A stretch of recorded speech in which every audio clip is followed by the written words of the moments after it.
नमस्ते। आज हामी पिटर थेलको एकदमै चर्चित किताब 0देखि 1 को बारेमा कुरा गर्दैछौं। यो किताबले भविष्य कसरी बनाउने भन्ने बारे के भन्छ, आउनुहोस् गहिरिएर हेरौं। ल, अब एउटा एकदमै आधारभूत प्रश्नबाट सुरु गरौँ है त। सुन्दा त यसको जवाफ एकदमै सजिलो लाग्न सक्छ। अब धेरैजसोले के सोच्छन् भने कुनै पनि बिजनेसको लक्ष्य भनेको आफ्नो प्रतिस्पर्धीलाई जित्नु हो, होइन त? बजारमा अरूभन्दा अगाडि बढ्नु नै सबै थोक हो भन्ने सोचाइ छ। तर पिटर थिलको सोचाइ भने ठ्याक्कै उल्टो छ। उनी त भन्छन् प्रतिस्पर्धा हार्नेहरूका लागि हो। यहीबाट सुरु हुन्छ उनको पुरै दर्शन। त्यसो भए प्रतिस्पर्धा गर्नु होइन भने आखिर लक्ष्य के त? थिलका अनुसार लक्ष्य भनेको 0देखि 1 को छलाङ मार्नु हो।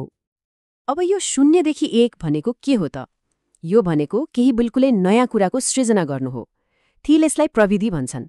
तर यहाँ प्रविधि भन्नाले कम्प्युटर वा मसिन मात्र होइन है, कुनै पनि काम गर्ने नयाँ र पहिलेभन्दा राम्रो तरिकालाई बुझ्नुपर्छ। यो स्लाइडले कुरालाई अझै प्रष्ट पार्छ। हेर्नुस् त, 0बाट 1 मा जानु भनेको प्रविधि हो, माने केही बिल्कुलै नयाँ बनाउनु, जस्तै कि पहिलो स्मार्टफोनको आविष्कार। यसलाई ठाडो प्रगति भनिन्छ। अर्कोतर्फ 1बाट n मा जानु भनेको चाहिँ विश्वव्यापीकरण हो, माने पहिलेदेखि नै काम गरिरहेको कुरालाई नक्कल गर्नु, जस्तै नयाँ बजारका लागि सस्तो स्मार्टफोन बनाउनु। यो तेर्सो प्रगति हो। थिलको भनाइ के हो भने साँचो प्रगति नक्कल गरेर होइन, आविष्कार गरेर मात्र हुन्छ। त्यसो भए 0देखि 1 को यात्रा पूरा गर्ने कम्पनीको अन्तिम गन्तव्य के हो त? त्यो हो एकाधिकार।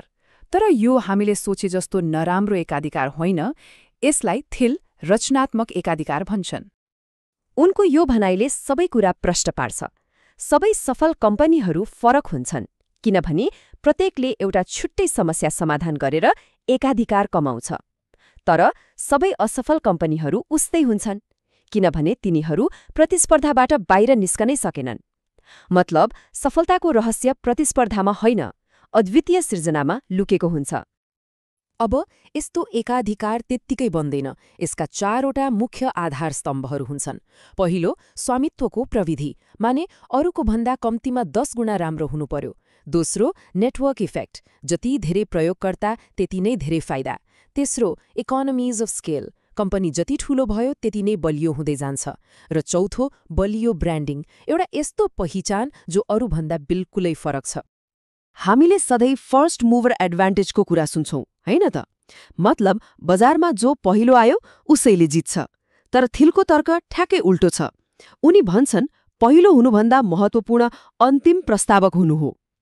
मतलब कुनै बजारमा अन्तिम तर सबैभन्दा उत्कृष्ट विकास गर्ने कम्पनी बन्नु, जसले गर्दा वर्षौंसम्म एकाधिकारको फाइदा लिन सकियोस्। ल, एकाधिकार बनाउने कुरा त गर्यौं, तर कसरी? यसको जग हो नदेखिएका रहस्यहरू पत्ता लगाउनु। अब एउटा प्रश्न उठ्छ, के साँच्चै पत्ता लगाउन बाँकी कुनै रहस्यहरू छन् र? हामीलाई लाग्न सक्छ संसारमा जे जति आविष्कार हुनुपर्ने थियो भइसक्यो, तर थिल यो कुरामा बिल्कुलै सहमत छैनन्। उनको उत्तर के छ भने हरेक महान व्यवसाय एउटा यस्तो रहस्यको वरिपरि बनेको हुन्छ जुन बाहिरी संसारबाट लुकेको हुन्छ। विज्ञान र मानव स्वभावमा अझै पनि यस्ता अनगिन्ती रहस्यहरू छन् जुन खोज्ने आँट गर्नेहरूलाई पर्खिरहेका छन्। यसको एउटा राम्रो उदाहरण भेन्चर क्यापिटलको दुनियाँमा देखिन्छ, जसलाई पावर कानून भनिन्छ। कहिलेकाहीँ के हुन्छ भने एउटै सबैभन्दा सफल लगानीले बाँकी सबै लगानीहरूले कमाएको भन्दा पनि धेरै नाफा दिन्छ। यसले के देखाउँछ भने त्यो एउटा रहस्य वा त्यो एउटा अद्वितीय आइडिया फेला पार्नुको शक्ति कति ठूलो हुन्छ। तर यस्ता रहस्यहरू भाग्यले मात्रै त भेटिँदैनन्, होइन र? यसका लागि एउटा विशेष किसिमको मानसिकता चाहिन्छ, एक निश्चित भविष्य निर्माण गर्ने मानसिकता। थिलले 2 किसिमको आशावादको कुरा गर्छन्। एकातिर छ निश्चित आशावाद, जहाँ भविष्य राम्रो हुन्छ भन्ने विश्वास मात्र होइन, त्यसलाई बनाउनको लागि एउटा ठोस योजना पनि हुन्छ। यो आविष्कारकहरूको मानसिकता हो। अर्कोतिर छ अनिश्चित आशावाद, जहाँ भविष्य राम्रो त हुन्छ होला भन्ने लाग्छ, तर कसरी भन्ने कुनै योजना हुँदैन।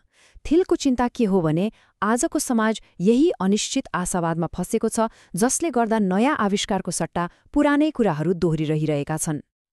त्यसैले त उनी भन्छन् स्टार्टअप भनेको एउटा यस्तो समूह हो जसलाई एउटा फरक भविष्य बनाउने योजनामा सहमत गराउन सकिन्छ।